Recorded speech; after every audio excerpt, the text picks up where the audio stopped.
Olá, amigos internautas. Olá, Marcelo. Sejam Olá, muito bem-vindos para mais uma doutrinária de sexta-feira. Como de costume, lembramos que nos busquem, nos sigam nas plataformas do Facebook, SEAC, Instagram, onde disponibilizamos as nossas atividades com todos os horários. E as nossas palestras, elas são gravadas no Facebook e estão disponibilizadas no YouTube e Instagram. Agora, vamos, para serenar nossos corações, vamos ouvir uma mensagem. Escolhemos hoje, fizemos um recorte, porque é uma mensagem longa e uma mensagem lindíssima da Amélia Rodrigues, pela psicografia de Divaldo, que tem por título A Mensagem do Amor Imortal. Repensar Jesus Cristo e sua mensagem nos turbulentos dias da atualidade torna-se uma necessidade impostergável. Jesus é um insuperável cantor da felicidade e o seu canto extasia, seja na conceituação, na magnitude da sua forma e beleza, seja no exemplo de que ele se faz, assinalando de forma indelével a sua passagem terrestre. 2000 anos não foram suficientes para diminuir o significado do seu poema de amor, mesmo sofrendo as injunções dos desonestos que deles se utilizaram para desfrutar o banquete rápido da projeção política e econômica do mundo. Utilizado como escudo para a crueldade, levado ao desrespeito, zombado, minimizado na sua grandeza, ele permanece inalterável até hoje. Ninguém consegue superar, resistir ao fascínio de seu canto. Quando se pensa que ele está olvidado, ele que ressurge de maneira inesperada, nem sempre apresentado com nobreza nas variações da cultura dos tempos, mas estoico e invencível, guia e modelo para todos os seres humanos. Passarão o céu e a terra, mas as minhas palavras não passarão. Enunciou no momento de amor pela humanidade, numa promessa de ternura infinita, deixando para todos um roteiro de segurança que facilita a conquista da plenitude. Hoje, portanto, mais do que nunca, Jesus está presente na sociedade, socorrendo-a, aguardando ser recebido e compreendido. Para esse mistério, seus emissários espirituais, devotados, procuram despertar as consciências adormecidas para o grande encontro no qual a Terra ascenderá na direção dos céus através das ações do bem e do bom em verdadeiros hinos de imortal beleza. E com as mentes interconectadas, um único pensamento e sentimento, mentalizemos a imagem meiga e serena de Jesus, fazendo-nos o convite inolvidável. Vinde a mim, vós que sofreis e estáis fatigados, pois eu vos aliviarei. Senhor Jesus, que as tuas vibrações amorosas nos envolvam, pacificando nossos corações. Abençoa-nos o propósito de servir no bem e concede-nos a luz necessária que nos conduza ao caminho da verdade. A amorosa equipe espiritual, pedimos amparo e inspiração, que a paz e a harmonia permaneçam em nós. Assim seja. Então, hoje, nós temos aqui o nosso Marcelo Rosa, trabalhador da nossa Sociedade Espírita Allan Kardec, também trabalhador do movimento espírita, e ele, então, vai desenvolver o tema, um título muito sugestivo, Jesus, a Alegria dos Homens. Passo a palavra para ti, Marcelo. obrigado, Ione. Eu só queria ver se a Heloísa pode me ajudar. Eu não estou conseguindo compartilhar a apresentação. Uhum. Eu tentei aqui o arquivo de vídeo, mas ele está num outro formato, é um PowerPoint. Vamos ver isso logo, logo. Vamos ver. Vamos ver. Aí a nossa técnica. Por favor, vê se você pode me ajudar. Porque eu só tenho opções ali, slide, PDF, arquivo de vídeo e compartilhar tela. Apresentar slides. Apresentar, sim. Só tem ali apresentar, né? Slides. Slides e PDF ali. Aí tu abre, primeiro tu tem que abrir os slides. Ele está aberto. Está aberto, tá. Agora, então, Alt Tab, para te localizar a página de novo do StreamYard.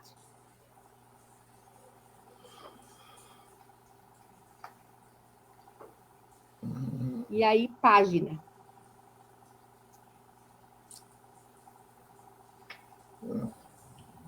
Eu não estou achando essa opção. Bom, acho que a gente tinha que ter testado isso aqui antes, mas tudo bem. Vamos sem apresentação, então. Boa noite a todos. Que a paz de nosso Senhor Jesus Cristo seja sempre em nossos corações. O mês de dezembro sempre nos lembra do nascimento de nosso Senhor Jesus Cristo. O momento sublime do Natal, do nosso próprio renascimento. E nesse ano de 2024, um ano tão difícil, particularmente surpreendente, especialmente para todos nós no Rio Grande do Sul, que nos trouxe, através das provações, das expiações, inúmeras reflexões, inúmeras lições. Onde, no meio de todo esse báratro, de toda esta movimentação, encontrar novamente o caminho da alegria, o caminho da esperança, o caminho da felicidade. Somente Jesus, nosso Senhor Jesus Cristo, é capaz de delinear os caminhos imorredouros da verdadeira felicidade. Não por acaso costumamos dizer que ele é a um só tempo o caminho, a verdade e a vida. O extraordinário governador espiritual da terra. Mas ele é também esse grande farol de luz, esse grande farol de esperança. Não foi por acaso que já no século XVII, o grande compositor, instrumentista, regente alemão, Johann Sebastian Bach, vai compor uma das suas mais inolvidáveis cantatas, a de número 147, que profundamente emocionado ao concluí-la, ele vai nominá-la como Jesus, Alegria dos Homens. Para que essa cantata pudesse ir perspassando os tempos, perspassar também as nossas emoções, como que nos lembrando da presença de nosso Senhor ao nosso lado permanentemente. E pensando nisso, para dar início ao nosso estudo de hoje, Emmanuel, o nobre benfeitor espiritual, na sua obra clássica A Caminho da Luz, ele vai nos lembrar que já há muito tempo, exatamente há 4,6 bilhões de anos atrás, quando a Terra era simplesmente poeira estelar, materiais dispersos em órbita do Sol, foi nosso Senhor, o sublime governador espiritual, que adensou essas forças telúricas para que a crosta planetária pudesse consubstanciar futuramente não apenas a vida, mas a própria expressão da alegria e da felicidade. São inúmeros fatores complexos que foram delineados para que a vida aqui pudesse ser um hino de alegria. A camada de ozônio, de 40 a 60 quilômetros, não por acaso. Graças a ela, os meteoritos, os corpos celestes são ralados para que não alcancem a superfície do planeta. Mas se ela fosse um pouquinho maior, nós produziríamos um chamado efeito estufa, um superaquecimento, como acontece no planeta Vênus, e a vida seria impossível. A Lua, por exemplo, está a 380 mil quilômetros da Terra em média, mas não é por acaso. Graças a isso, nós temos o fenômeno das marés, fertilizando as regiões costeiras, os mangues, facultando que o bioma possa reciclar-se. Mas se a Lua estivesse 10% mais próxima da Terra, as marés seriam tão altas que cobririam todos os continentes e a vida seria impossível. E assim uma enormidade de fatores. A profundidade dos oceanos, por exemplo, se eles fossem só 5 metros mais profundos, eles capturariam todo o oxigênio da atmosfera e a vida seria inviável. Logo, alguém pensou, alguém organizou metódica e complexamente essas forças extraordinárias. Nosso Senhor Jesus Cristo, o extraordinário engenheiro cósmico, o governador espiritual da Terra. Mas quando nós pensamos em Jesus, recordamos da sua passagem entre nós. E Allan Kardec, o ínclito codificador da doutrina espírita, já no capítulo 11 do Evangelho segundo o Espiritismo, vai nos trazer a essência dos ensinamentos que ele nos ministrou. Ao ser perguntado em Mateus 22 sobre qual é o mandamento maior da lei, ele, esclarecendo ao doutor, esclareceu a nós e sintetizou dizendo: amarás o Senhor teu Deus de todo o teu coração, de toda a tua alma e de todo o teu espírito. Por quê? Porque ele mesmo diz, porque esse é o maior e o primeiro de todos os mandamentos. A lei de amor. Amar a Deus, amar a natureza, o meio ambiente, amar as leis morais, amar e respeitar a lei de justiça, de amor e caridade. Mas amar de uma maneira especial, amar de todo o coração. Por que de todo o coração? Porque naquela época, de maneira nenhuma, os hebreus podiam compreender a função do cérebro, dos mecanismos da mente. Acreditavam que o coração era o centro de tudo. Era simultaneamente o centro do pensamento e também do próprio sentimento. Pensava-se com o coração. Portanto, quando Jesus fala amar de todo o coração, ele está dizendo que é necessário amar a Deus com toda a nossa consciência, na plenitude daquilo que nós pensamos e daquilo que nós sentimos, mas também na sua pulcritude, na sua pureza. Mas é necessário ir além, porque ele diz que se faz também necessário amar com toda a alma. Ora, a alma, nós sabemos, somos nós mesmos, o espírito enquanto reencarnado. Amar com toda a alma significa, portanto, amar aqui e agora. Porque hoje é meu dia de amar. Hoje é o meu dia de aprender a amar. Hoje, na verdade, é meu dia de aprender a amar um pouco mais. Mas para amar um pouco mais, nós precisamos utilizar as potências da alma. Portanto, ele está dizendo que se faz necessário amar hoje com toda a nossa inteligência, em todas as dimensões da inteligência. Amar na expressão do nosso trabalho, na nossa capacidade de fazer coisas úteis para o coletivo, para o bem comum e para nós mesmos. Mas é necessário amar também com a nossa vontade, com a nossa boa vontade.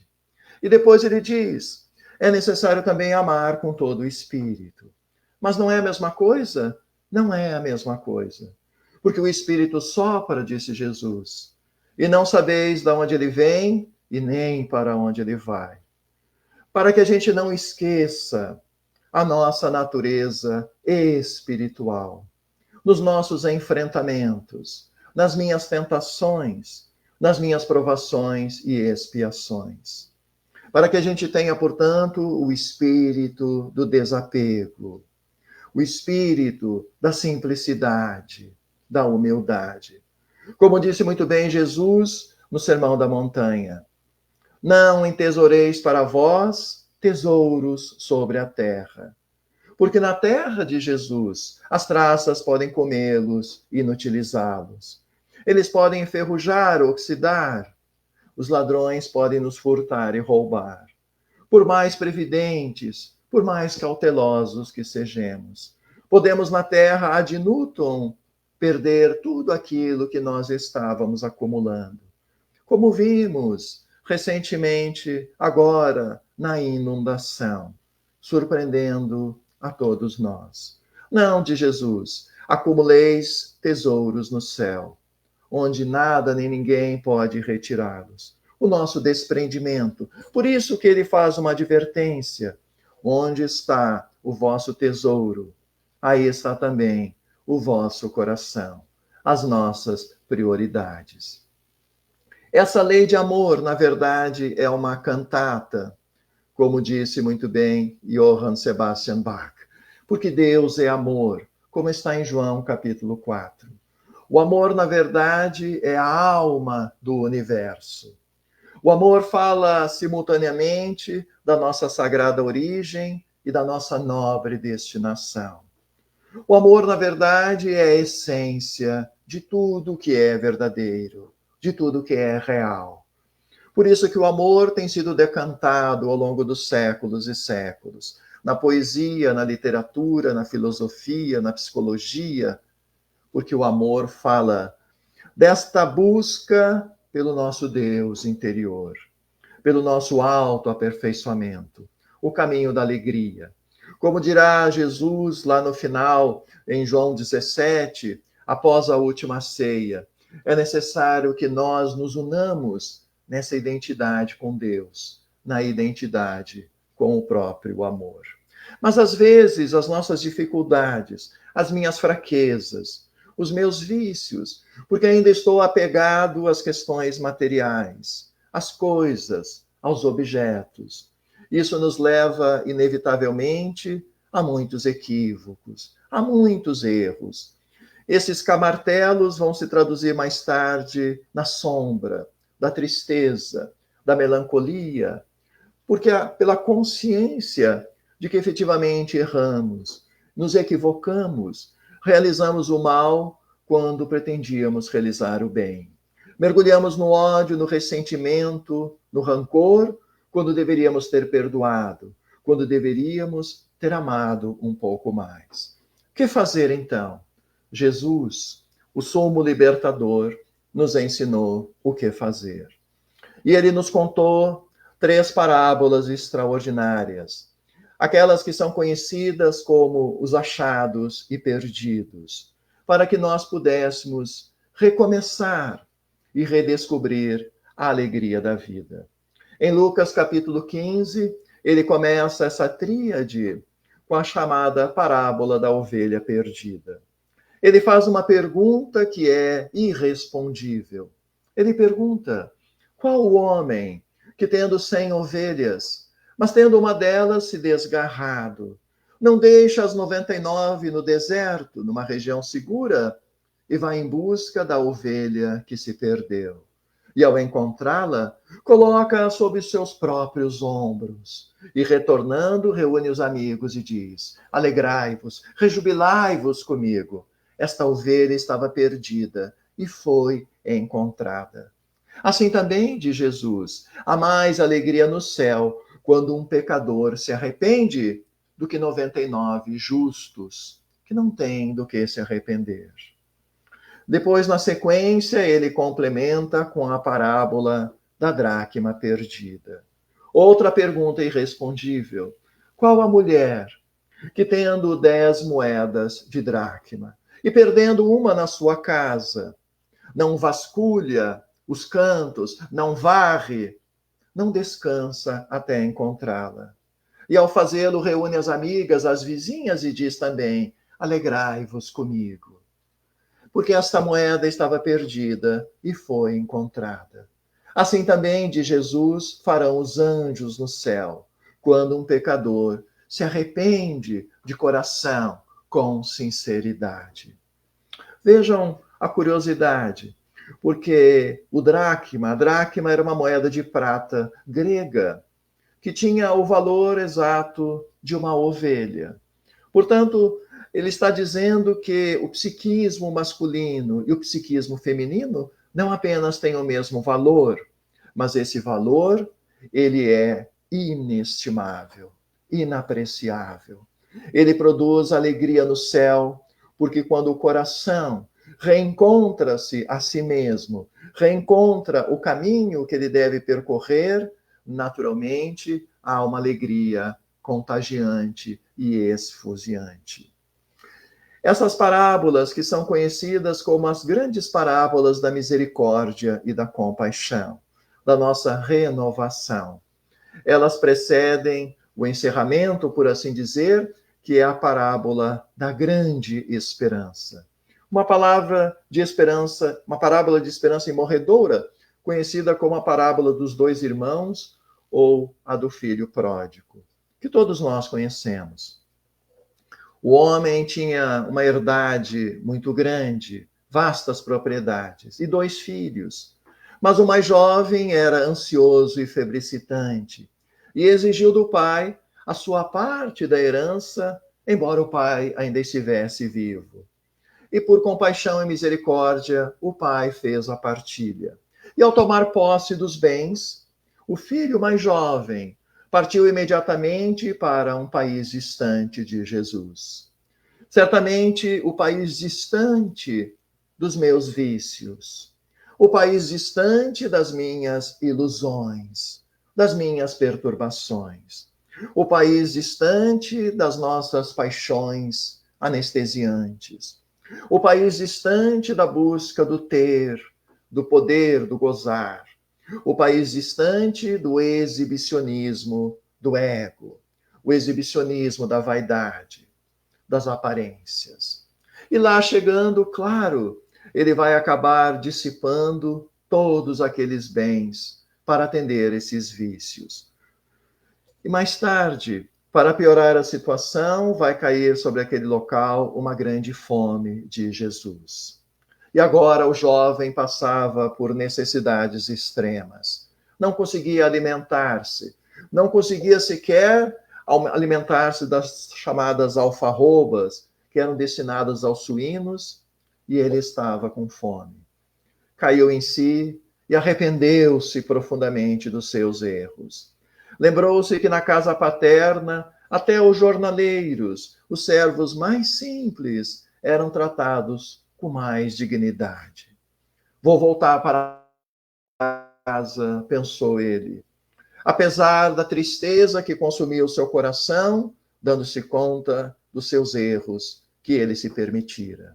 E ao retornar, para surpresa, o pai, o avistando de longe, corre em sua direção, o abraça e o beija efusivamente. O jovem, profundamente constrangido, protesta e diz: meu pai, eu pequei contra os céus e contra ti. Eu não sou mais digno de ser chamado de teu filho. Trata-me como te aprouver. Mas o pai não lhe deu atenção. Mandou cobri-lo com um manto para devolver a sua dignidade. Colocou sandália nos seus pés que estavam descalços. Colocou o anel da família no dedo para que ele se sentisse não apenas acolhido, mas se sentisse como um igual entre os demais. E disse ainda: preparai o novilho cevado, porque hoje é um dia de grande alegria. E ainda terá esse pai que consolar o filho mais velho, que ao ficar sabendo disso será tomado de inveja e de ciúme. Mas o pai dirá: esse filho estava morto e agora renasceu. Estava perdido e foi encontrado. Esse filho perdido, esse filho pródigo, somos nós, que muitas vezes nos perdemos, sim, nas vielas escuras dos passos humanos. Nos perdemos em busca de coisa nenhuma. Nos perdemos em busca de determinadas miragens que se esfumaçam quando nos aproximamos.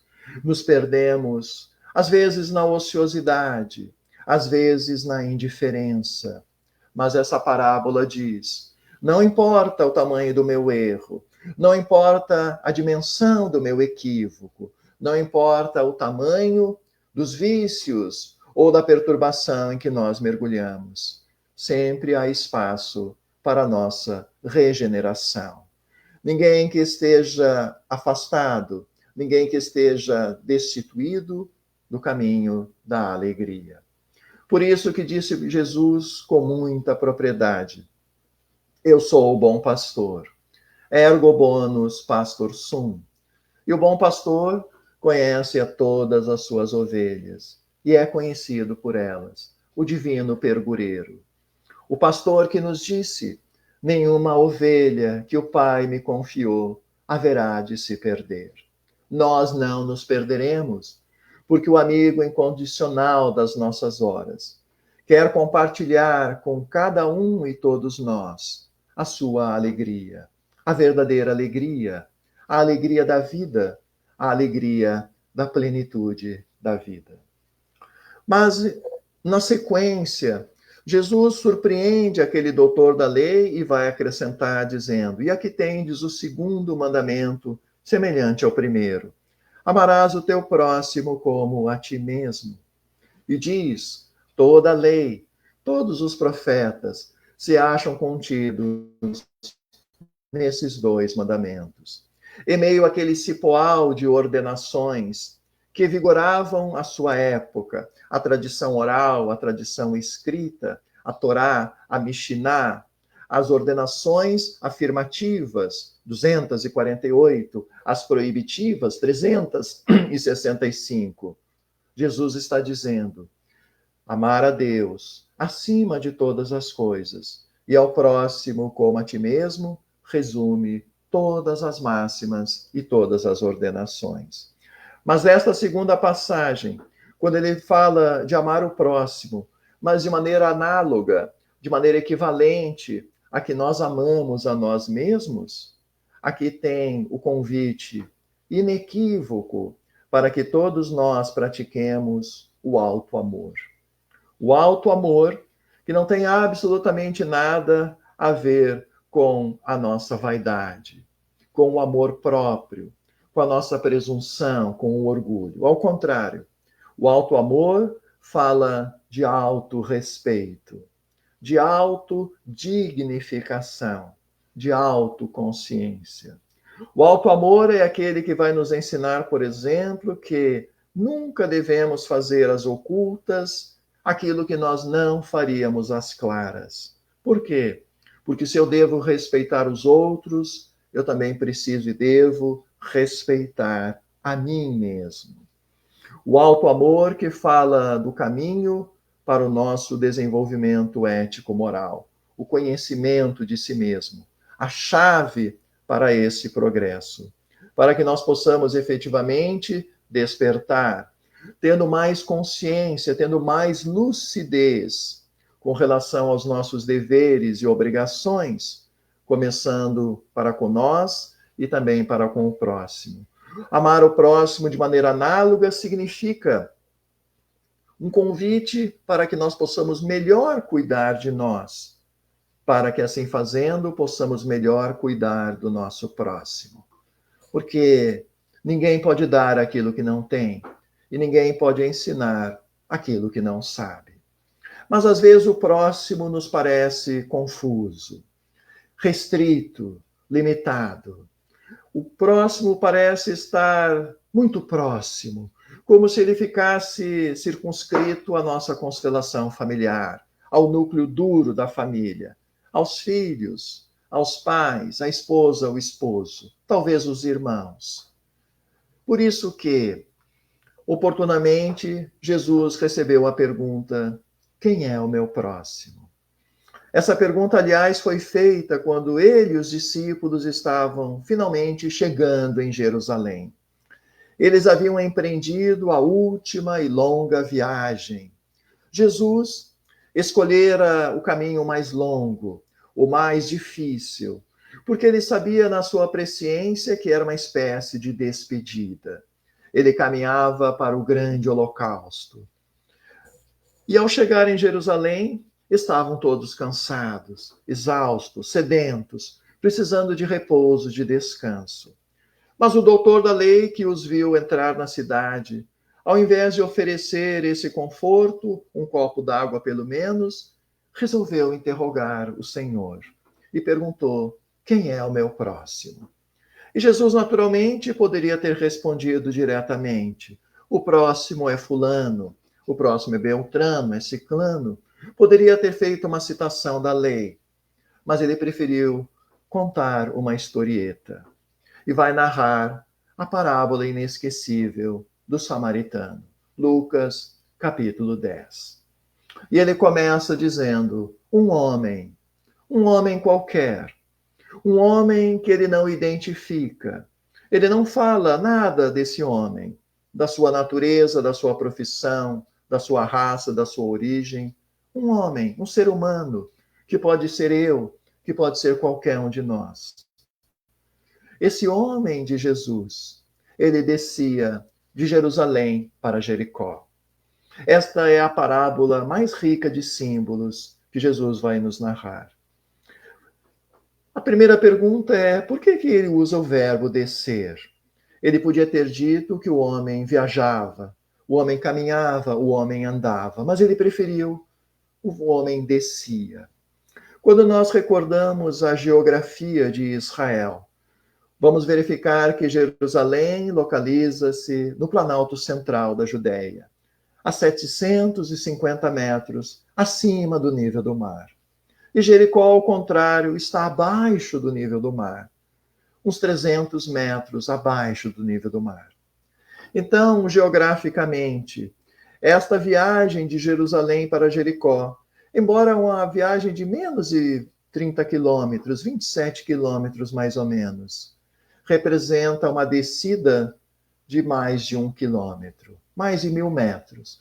Então, ele estava, assim, fazendo uma descida de altitude. Mas será que era esse o verdadeiro significado que Jesus queria nos ensinar? Vamos lembrar ainda que Jerusalém era uma cidade templária, do grande templo de Salomão, um local sagrado, a cidade dos profetas, das grandes anunciações. Era, portanto, o local máximo de adoração de Deus pelos judeus. Era uma cidade espiritualizada, ou pelo menos deveria ser. E Jericó, ao contrário, era a cidade dos grandes negócios, dos banqueiros. Era o ponto de convergência de todas as caravanas que partiam para o Oriente ou voltavam. É ali que Jesus vai encontrar Zaqueu, o riquíssimo cobrador de impostos. Jericó, portanto, era a equivalente da moderna Manhattan, da Tóquio, da Londres, da São Paulo. Era a cidade dos recursos econômicos e financeiros, dos bens sobre a terra. A cidade de Mamon, nós podemos dizer. Então, na verdade, o que Jesus está nos ensinando é que esse homem, ele estava fazendo uma descida de atitude, uma descida vibratória, uma descida espiritual. Essa descida espiritual, ela pode acontecer de um segundo para outro. Não é uma descida que muitas vezes fazemos conscientemente. Às vezes ela se dá inconscientemente. Às vezes ela representa o ressumar de determinados ressentimentos, determinadas amarguras. Às vezes ficamos congelados num incidente infeliz que nos magoou, que me perturbou e jogou sombra aos meus sentimentos. E quando isso acontece, fazemos imediatamente essa descida vibratória. Às vezes é por uma determinada fixação, por uma determinada perturbação. E quando estamos mergulhados nessa descida vibratória, nós caímos em muitas ciladas e armadilhas. Sucumbimos às tentações, como se diz. Não conseguimos vencer as nossas provações. Ficamos fragilizados. É por isso que, metaforicamente, Jesus dirá que o homem foi surpreendido por ladrões, que o agrediram, que o despojaram de tudo e que o deixaram semi-morto à margem do caminho. Porque assim somos nós. Às vezes ficamos paralisados, prostrados, nos sentimos tão negativos, ficamos tão depressivos, ficamos tão pessimistas, que ficamos realmente à margem do caminho. Depois, na sequência, por coincidência de Jesus, descia, vejam o verbo de novo, pelo mesmo ponto um sacerdote. Ele vê o homem, identifica a sua dor, mas não se incomoda com isso. Apesar de ser um ministro da fé religiosa, um representante de Deus, tornou o caminho ao contrário da estrada, ao lado oposto, e seguiu em frente. Provavelmente para não se contaminar.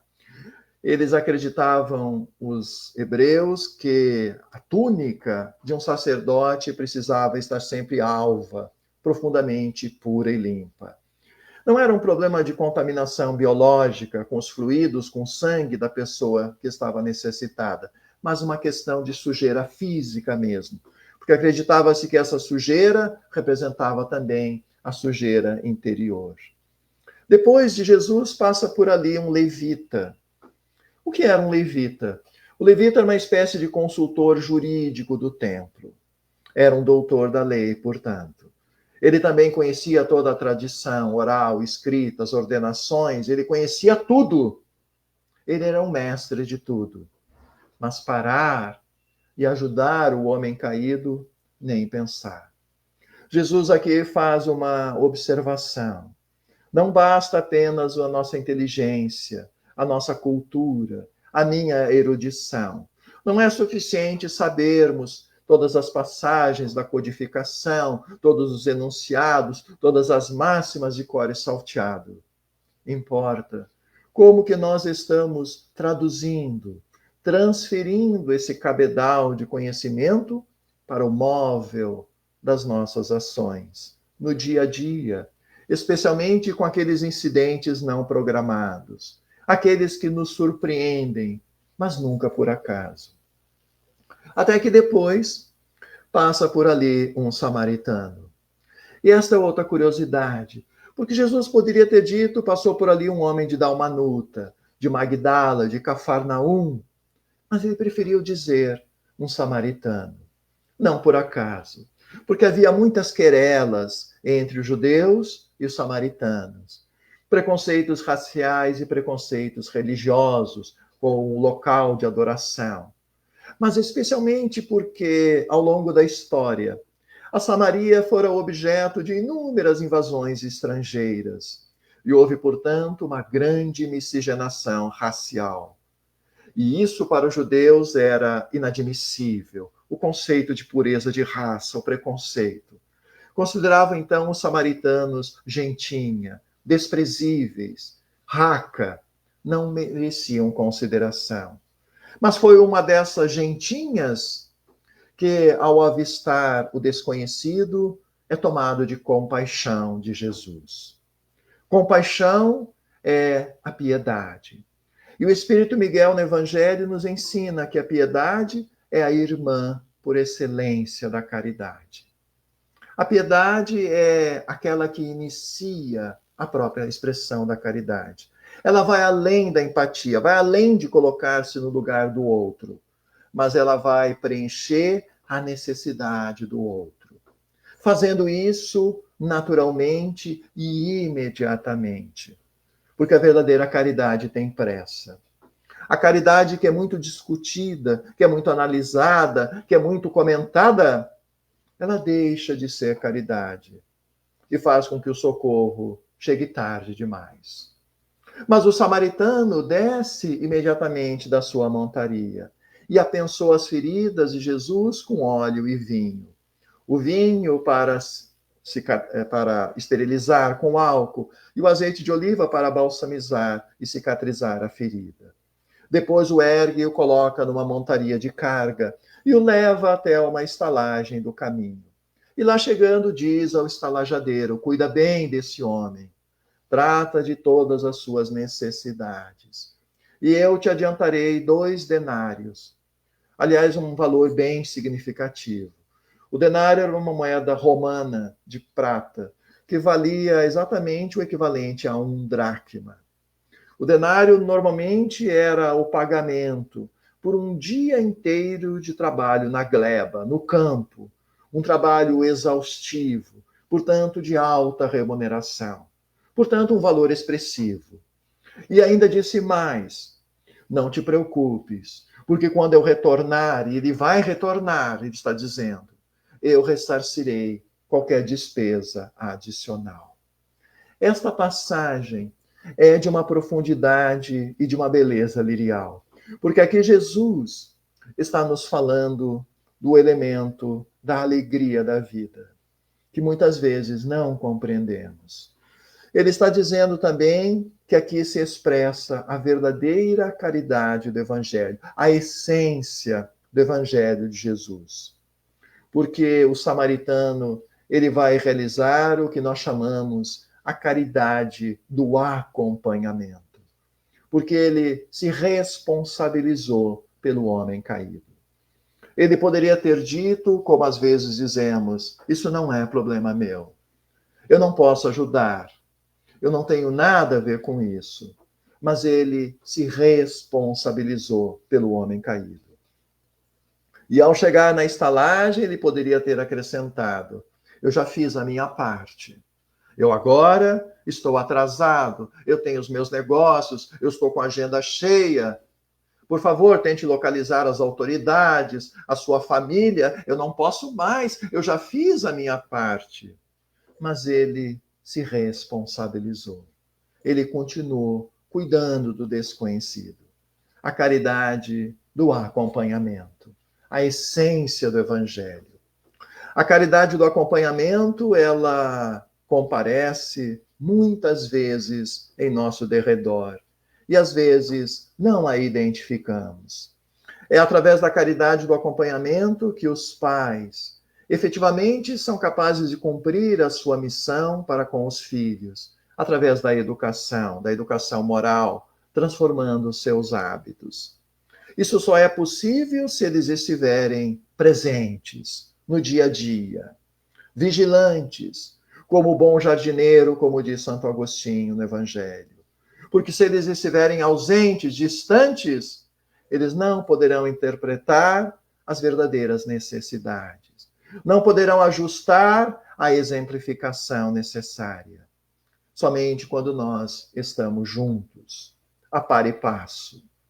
Assim, através da caridade do acompanhamento, que um médico estabelece a verdadeira relação com seu paciente, acompanhando os exames, pedindo exames complementares, pedindo a opinião de um especialista, de um colega, fazendo o procedimento, a intervenção, o pós-operatório, até que a doença esteja completamente debelada. Assim faz o mestre com seu aluno, com seu educando, acompanhando o desenvolvimento, verificando as dificuldades, tentando elucidá-las, adaptando, mudando a dinâmica, mudando o método, para que o resultado seja alcançado. E quando termina esta parábola, Jesus se volta ao doutor da lei e pergunta: qual destes te parece que foi o próximo do homem caído? E porque ele era incapaz de pronunciar a palavra samaritana, ele dirá: aquele que usou de misericórdia para com ele. Ora de Jesus, então vai e fazes o mesmo.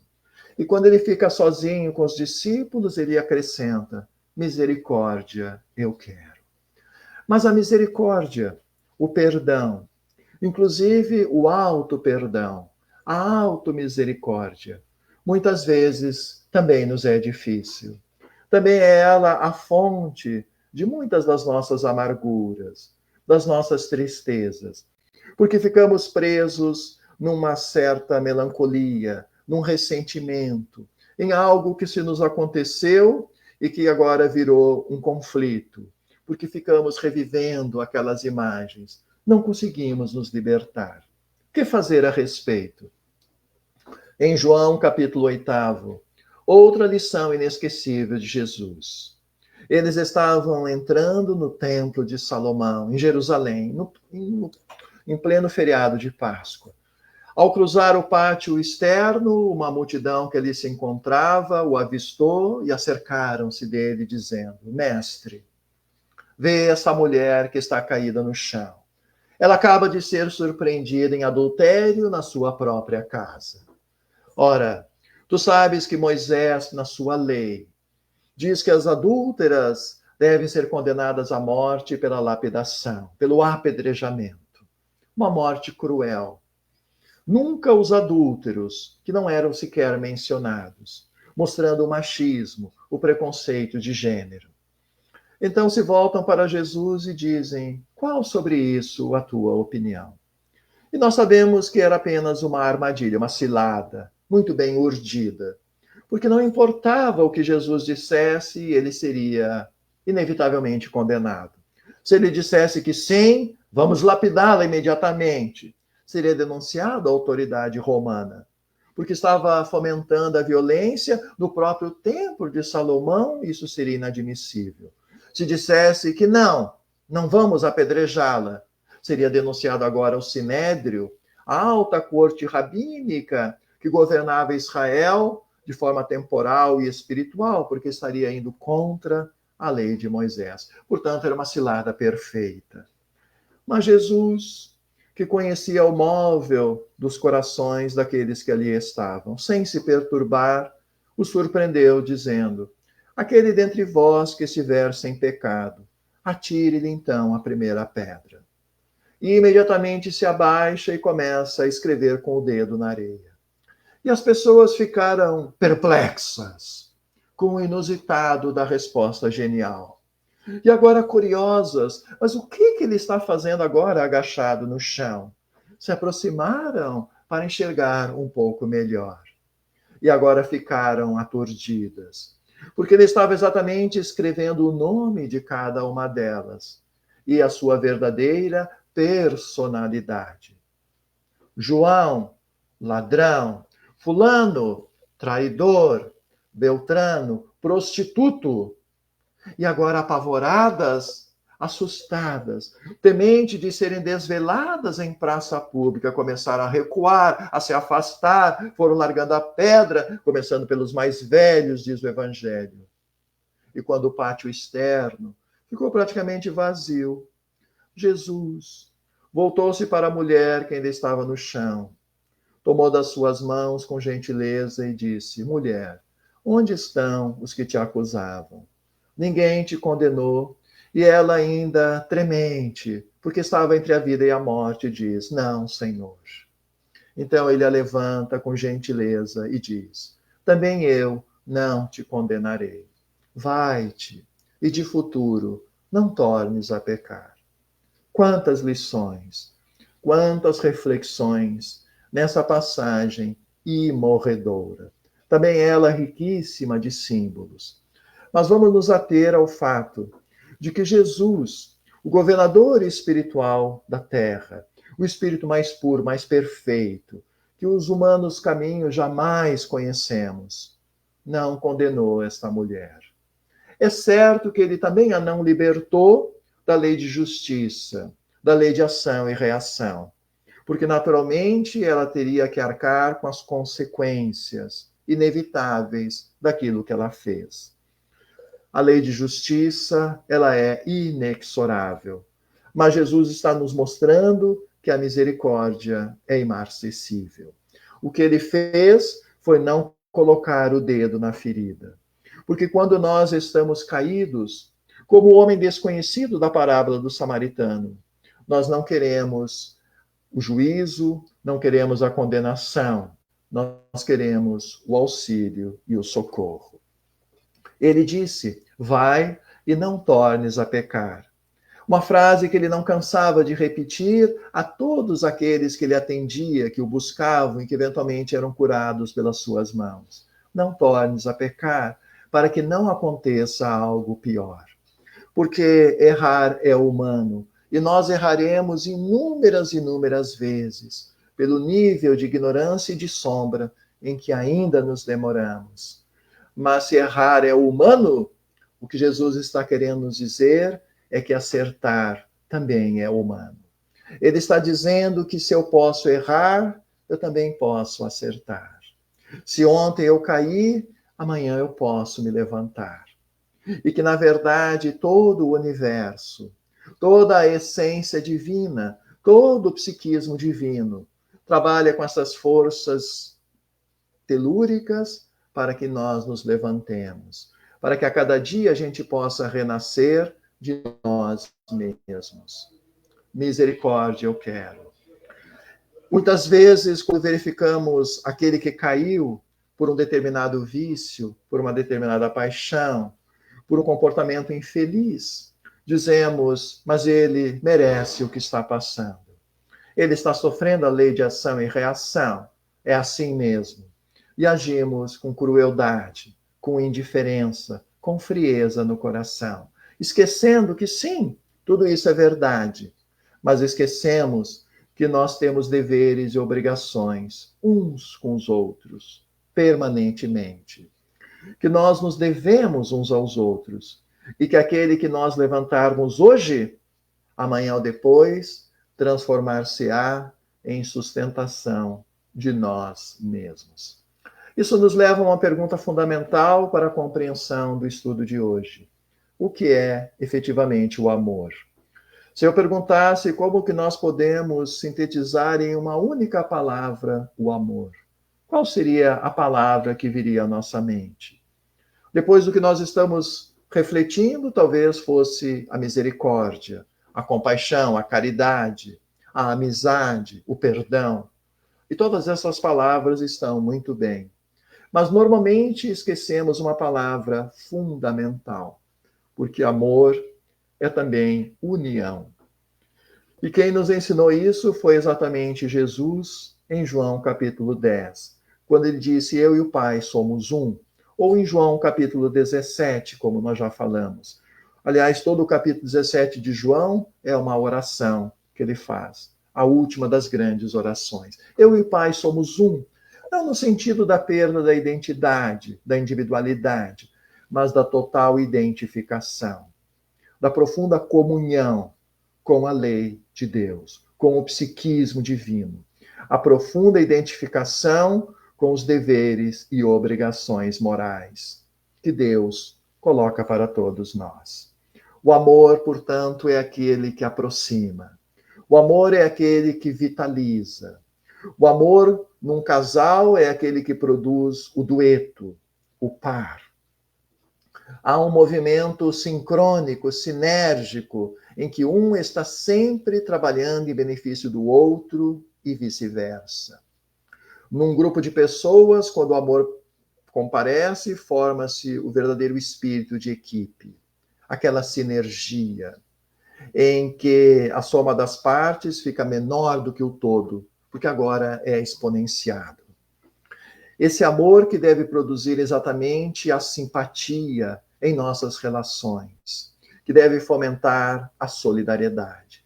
Mas o oposto também é verdade, porque em Mateus 12 disse Jesus, aquele que não está comigo está contra mim, e aquele que comigo não ajunta, espalha, separa, divide, que é o desamor. Então é necessário verificar como está o nosso comportamento. Como está o nosso comportamento nas nossas relações afetivas, por exemplo? Será que a nossa linguagem, a nossa comunicação, ela está propagando a união ou a desunião?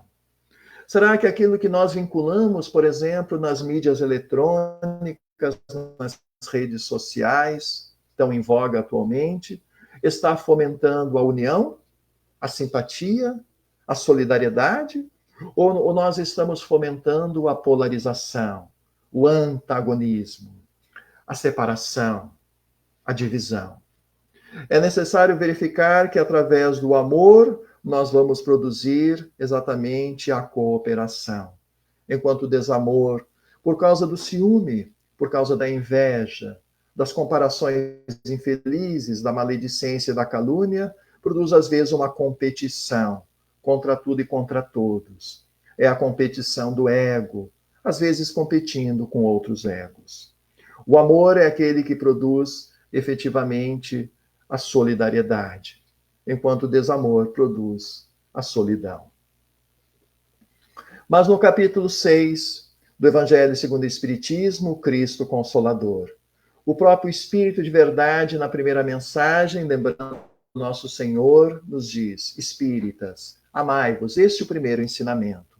Lembrando a lei de amor que nós aqui já vimos. Mas depois ele surpreende e diz: instruí-vos, este o segundo mandamento. E esta é uma revelação. Esse é um fato novo. Isso é algo que Jesus não dissera antes. Porque o Espírito de verdade está elevando a instrução ao nível da lei de amor. Mas de qual instrução exatamente ele está falando? Vamos lembrar, meus irmãos, que no século XIX, instrução tinha o significado de educação. Portanto, ele não estava falando de uma instrução formal, acadêmica. Ele estava falando da nossa educação ético-moral. Na mensagem seguinte, no item 6, ele deixa mais claro quando diz: instruí-vos ou educai-vos na preciosa doutrina, na doutrina espírita, porque ela vai dissipar o erro das revoltas e vai nos revelar o sublime objetivo da aprovação humana. Respondendo aos nossos enigmas de todos os tempos. Quem somos nós? Por que estamos aqui na Terra? A doutrina espírita vai nos esclarecer que não estamos aqui para sofrer e para chorar. Embora a Terra seja um mundo de provas e de expiações, é também um mundo de redenção.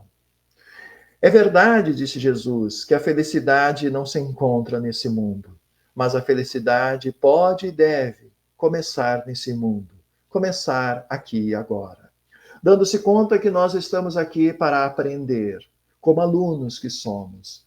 E todo aluno é feliz, porque está aprendendo, está crescendo, está se desenvolvendo, está progredindo. É claro que o aluno precisa passar pelas suas provas, o aluno precisa vencer determinados testes e exercícios, como é natural. Mas isso não deve ser motivo de tristeza, deve ser motivo de alegria. Por isso que Tiago, na sua epístola, ele diz: rejubilai-vos diante da tentação, ou seja, diante da provação, diante dos nossos testes, para que nós possamos, nos reeducando, nos reabilitarmos no caminho da alegria. Na mensagem do item 7, o Espírito de verdade se revela e diz: eu sou o grande médico das almas, o divino Paracleto, o médico por excelência. Como disse Jesus anteriormente, não são os sãos que precisam de médico.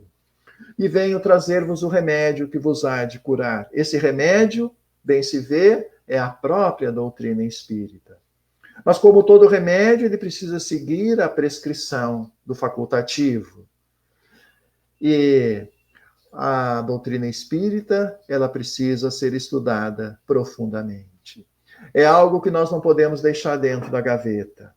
É algo que deve consubstanciar o nosso dia a dia, nos tornando mais esclarecidos, nos tornando mais fortalecidos, mais resilientes espiritualmente para as nossas provações e tentações. Mas diz o Espírito de verdade: os fracos, os sofredores e os enfermos são os meus filhos prediletos. Eu venho salvá-los. Não os fracos fisicamente, mas os fracos das potências da alma, os fracos da vontade. Aqueles que estão fracos porque tombamos no desespero, no desalento, na desesperança, na depressão. Congelamos. Os sofredores, aqueles que estamos sob os camartelos das duras provações, das ásperas expiações da terra. Aqueles que estão sofrendo as desigualdades, os preconceitos, as agressões, as arbitrariedades do planeta. E os enfermos, não os enfermos do corpo, porque nem todos foram curados, diz o Evangelho, os enfermos da alma. Aqueles que estão sob influência espiritual perniciosa, obsediados, perturbados. Aqueles que estão enfermos porque tombaram em determinadas viciações, determinados conflitos, estão paralisados em determinadas fascinações. Eu venho salvá-los, a todos eles. Porque depois ele diz, repetindo: vinde, pois, todos vós a mim, e sereis aliviados e consolados. E para terminar essas rápidas reflexões, vamos recordar ainda uma passagem de Jesus, novamente em João. Porque ele vai nos dizer, depois da última ceia: eu sou a videira e vós sois os ramos. Aquele que permanece em mim e eu nele, esse produz muitos frutos, porque sem mim nada, absolutamente nada, podeis fazer. Se queremos que a nossa inteligência seja luarizada, a nossa inteligência precisa estar com Jesus. Se queremos que o nosso trabalho seja produtivo e útil, atendendo à coletividade, atendendo ao próximo, atendendo a nós mesmos, o nosso trabalho tem que estar inspirado no Evangelho. Se queremos que a nossa vontade seja uma vontade estribada na luz, na boa vontade, naquela vontade inquebrantável, na vontade do otimismo, ela precisa estar inspirada em nosso Senhor. Para que a árvore possante do Evangelho possa finalmente entrelaçar as suas raízes no ádito do nosso coração, penetrando-nos no consciente e no inconsciente, amadurecendo-nos finalmente emocionalmente, educando os nossos sentimentos, luarizando a nossa sabedoria e, consequentemente, trazendo alegria para os nossos passos. A alegria nos dias de sol e nos dias de chuva. Alegria nos dias de inundação e nos dias de calmaria. Alegria nos dias de provação ou nos dias de expiação. Porque não estamos sozinhos. Porque nunca estivemos sozinhos. Porque jamais estaremos sozinhos. E porque o divino pergureiro nos assegurou: nenhuma das ovelhas que o Pai me confiou haverá de se perder. E eu os acompanharei através dos séculos e séculos. E assim, sentindo e pensando, profundamente agradecidos por essa oportunidade e por essa humílima homenagem a nosso Senhor, só podemos então dizer: Senhor, faze, portanto, em mim a tua, que é a vontade da plenitude, da felicidade. Que Jesus abençoe a todos que aqui estamos e que a sua paz permaneça sempre em nossos corações. Muito obrigada, Marcelo, pela tua participação. Queridos, nós hoje vamos fazer a nossa prece final. Na verdade, é um poema mediúnico, ditado pelo espírito Cassimiro Cunha, que se encontra no livro Antologia Mediúnica do Natal. Vinde a mim, vós que sofreis, e a palavra do Senhor, tocando nações e leis, ressoa cheia de amor. Herdeiros tristes da cruz, que seguiste a alma ferida, encontrareis em Jesus caminho, verdade e vida. Famintos de paz e abrigo, que lutais no mundo incréu, achareis no eterno amigo o pão que desceu do céu. Almas sedentas de pouso, que à sombra chorais cativas, tereis no Mestre amoroso a fonte das águas vivas. Venham, irmãos, a Jesus Cristo, o guia que nos conduz. Vosso caso está previsto em suas lições de amor. Profundamente agradecidos por esta hora abençoada, pelas lições que aqui recebemos. Agradecemos a assistência amorosa da equipe espiritual. E encerrando o trabalho dessa noite, nós te pedimos, Senhor, que derrame sobre nós e sobre toda a humanidade as tuas bênçãos de amor e paz. Que assim seja. Muito obrigada mais uma vez, Marcelo. Muito obrigada, amigos internautas, e até a próxima!